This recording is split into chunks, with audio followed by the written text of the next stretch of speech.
G'day and welcome to the Grow a Small Business Podcast. I'm your host, Troy Truen. Each week, we speak with an owner who has grown a business with 5 to 30 team members to something bigger. Diving into their numbers and unearthing the pain they've experienced, we explore what they did to overcome each barrier and what they would do differently from day one.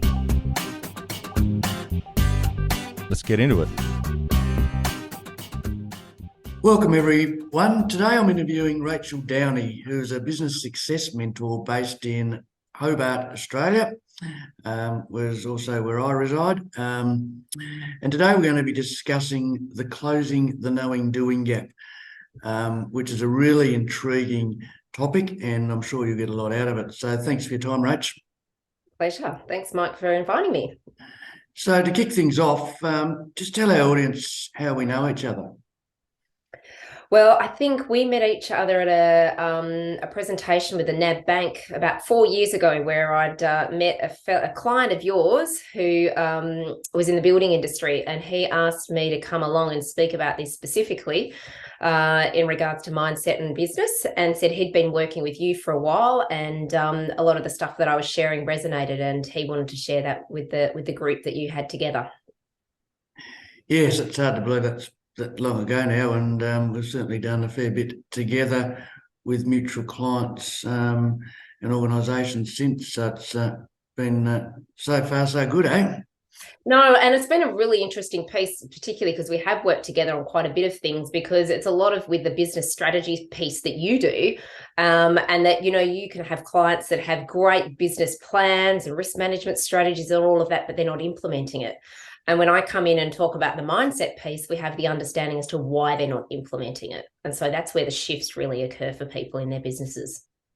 Absolutely. So absolutely, we're a good team in that context. So, so tell your audience a bit about you and your experience on this topic. Yeah, so I've been working in this space for about the last 6 or so years. My husband and I run a dairy farm, have done for the last 20 so years, and I was a teacher for 15 years. I also have 4 young children. And so like many of the listeners, I'm sure you understand, you know, that juggle, the balance, the harmony, whatever you would like to call it, of, you know, parenting, growing business, and, you know, really following and creating the dreams that you're wanting through your business. And so for me, we were doing it pretty hard on the farm, working really long hours, putting lots of time, money and effort in, but just not getting the return. And I moved into my own business and the same thing seemed to be happening. And I was like, oh, I don't understand this. I've got everything going for me. What's holding me back? And when I came across this mindset piece, I went, wow, this is the shift that I needed. Now, there's many people out in business who I call an unconscious competent. They're incredibly successful in what they do, but they don't know how they've got there. So to be able to transfer a lot of that out knowledge and skills to their leadership teams and people that they're working with, they find very difficult until they become aware of what they're doing. So that's really how I got into the space of being able to actually have gone through all the pain myself, the resistance, the frustration, the lack, and all of those things, to be able to then turn that around and help other people in their business to do the same. Yes, it's really powerful, and knowing that from people I work with that work with you. So it's awesome stuff you do. So what are the key implications then for small business owners that they should be aware of with respect to the knowing doing gap? Yeah, so when we talk about the knowing doing gap, it's really simple. It comes down to, you know, that there are things that you need to be doing in your business, but you're just not doing them. And you'll have that for yourself, and you'll have that for your team as well. So in regards to that, what causes us and limits us to do those things? So it's really our habits, our beliefs, and our behaviors. So how we're conditioned every single day. So 96% of our behavior is habitual. So if we want to actually increase productivity and efficiency in our businesses, closing the knowing doing gap on a couple of key habits will make a critical shift for you. And they don't have to be big, but one of the key things is procrastination.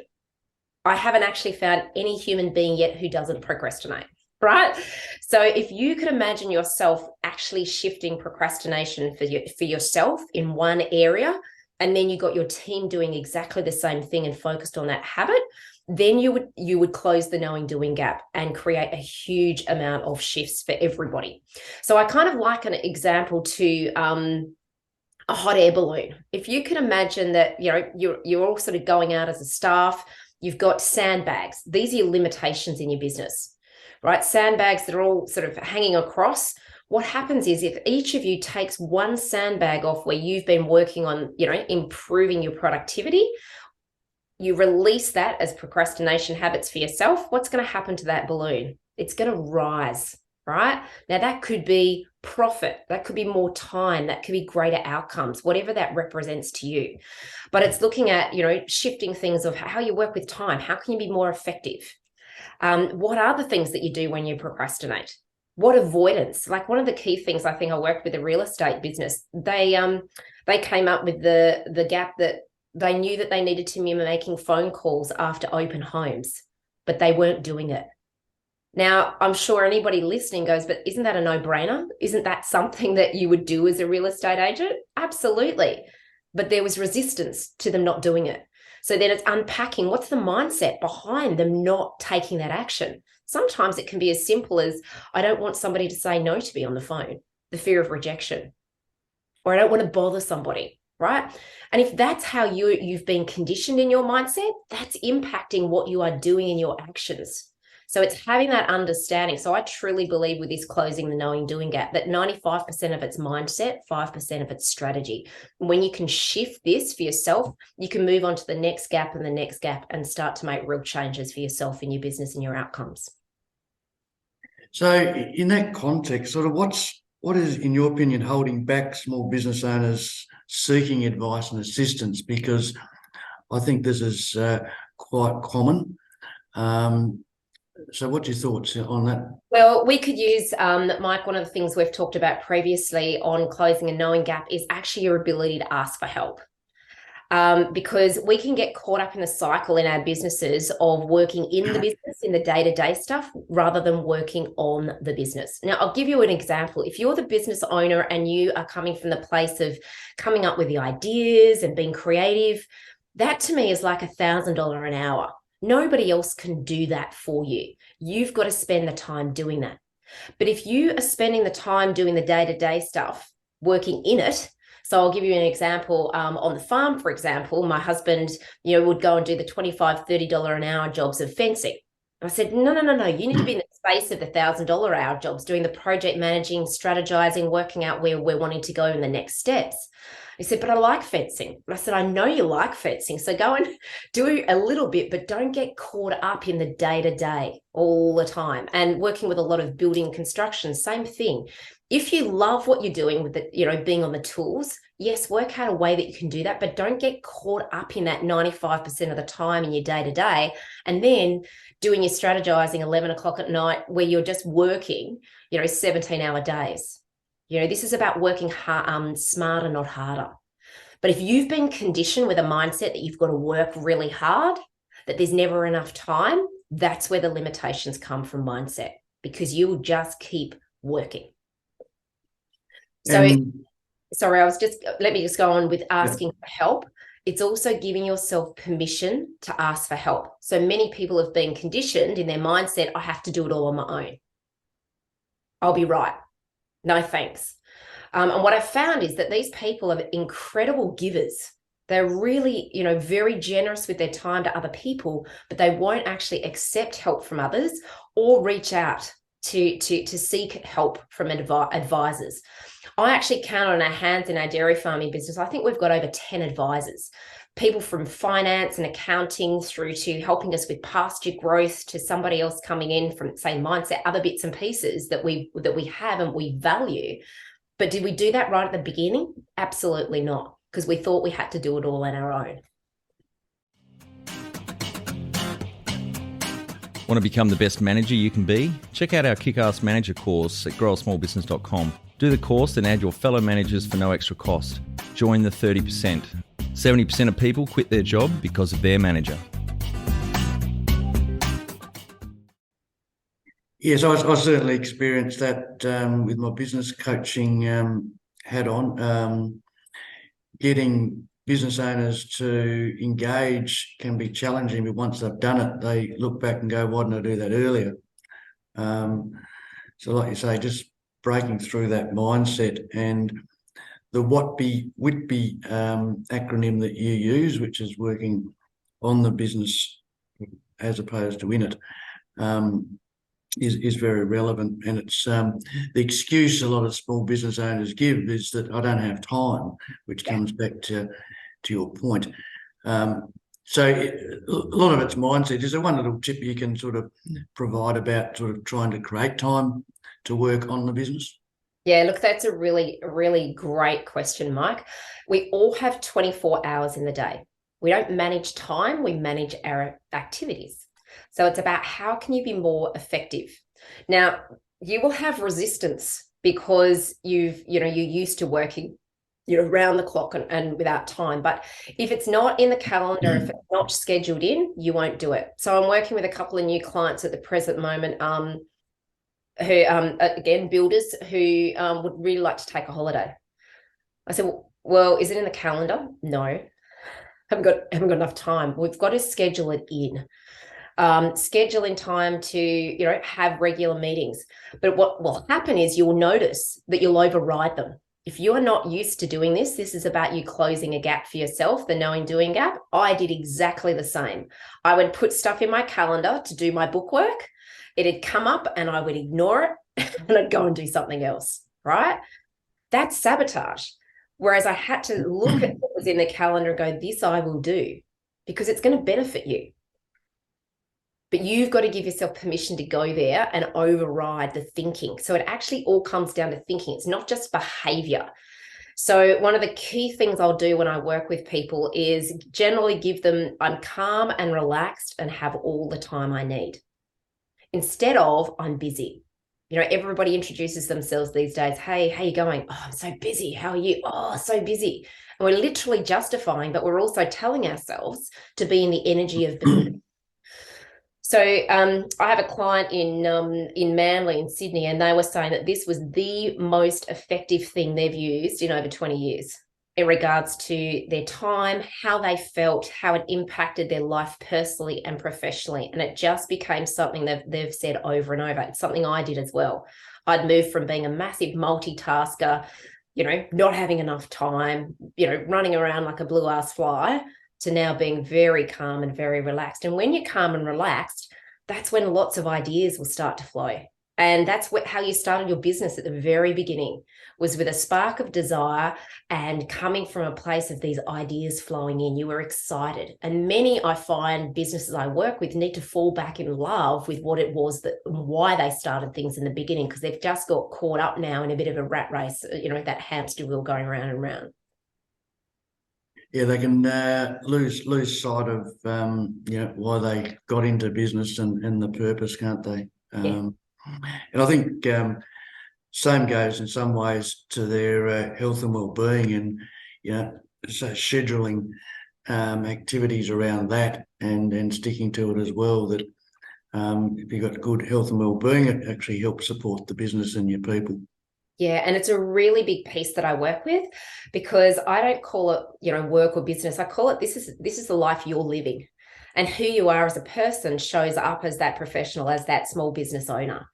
So in the sense of you actually taking time out to fill your cup, you just can't. You get to a point in life you cannot keep giving from an empty cup like you were to your business. Things have to shift and change. And that's when people start to having to look at their mindset and how they're showing up, and, particularly doing things that they love, because you only get one chance at this. Yes, absolutely. It's a great point, because you often hear that term work-life balance, but I agree with you. It's more the integration, because the reality is small business owners love what they do and it's part of their life. So it's how you integrate the personal and the business is how I see it, because the work-life balance is bullshit in my mind. Absolutely, mine as well. Like, I think it's more about harmony, how you can move things in and out. Like there's times where, I think this is the key thing I heard once that I loved. If your business needs you, you don't have a business, you've got a job. So why did you start the business in the first place? You want to have some freedom. But if you've got a mindset, you've got to work hard, you are so far from freedom. You've got to actually create that in your mindset and be able to shift that and create that feel life. Yes, absolutely. And that's actually, I'll give a bit of a plug to our business transformation program that we're releasing shortly. That's all about helping in that context. So just give us maybe a story or two about the topic. Is this the one we were talking about with the bookkeeper and delegating? Yeah, so time delegating, bookkeeping. So one of the clients I was working with, a small business, she had 15 staff and she'd been doing the bookkeeping, and it was taking her about 9 hours a week to do. And, when we started shifting her mindset around, the three things that either do it, delegate it, or ditch it. Do what you love, do what you're good at, delegate the things that, that you don't enjoy, that you're not particularly good at. She gave herself permission to seek some help, got a bookkeeper in. This bookkeeper was able to do the work that in 3 hours that she was taking 9 hours to do. She was then able to get back out on the floor and do what she was really good at, which was training staff and, doing some of the stuff that was the overarching what be things.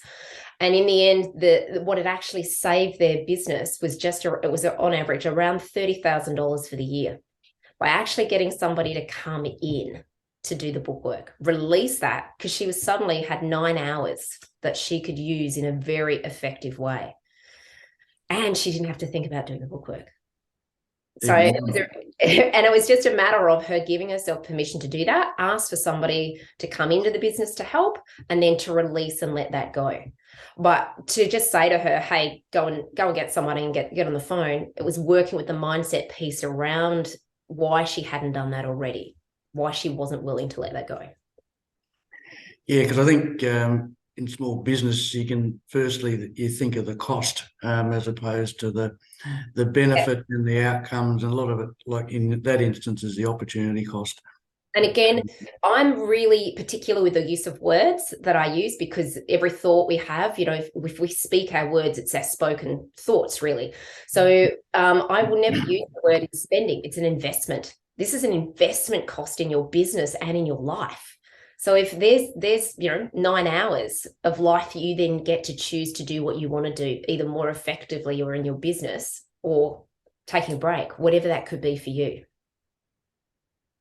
Absolutely. And we hear, excuse me, regularly stories in our podcast about small business owners that have grown their businesses on the back of the right mindset that you're talking about. And their circumstances largely aren't different to most. So there's so many stories out there that it can be done with the right mindset and approach, as you say. And it's becoming, all that I work with really is awareness. It's actually helping people to become aware of what's under the bonnet of their subconscious mind that's either helping them to create success in their business and their life, or sabotaging it. Yeah, that's spot on. So just in winding up, what's at least one thing you recommend a small business owner does on Monday based on your knowledge and expertise, Rach? Yeah, great. So this was an interesting one when you asked me this question before, because I said, well, don't wait till Monday. Actually create your day in advance, create your week in advance. So think about, just on the Sunday night, plan out what's your intention. I speak very largely about being very intentional about what you do, so that, you are creating that day in advance, so you know what's happening. So you go to bed that night, you don't have to think about it. And it's already happening when you get up the following day. You're off and ready to go. Yeah, no, it's a great tip to get straight started into it. Yes, I appreciate your time, Rach. I'm sure our listeners will get a lot out of it. I certainly get little bits and pieces every time I talk to you. So thanks again, and no doubt to see you soon. Fantastic, and thanks for the opportunity to come on here. And they're great, these calls that you're doing. So congratulations to all of you. Thanks, Rach. And for our audience, we would greatly appreciate a review in iTunes or whatever platform you listen to us on. More reviews means we bubble up higher in iTunes, etc. So more business owners looking for podcast help with their growth will find us.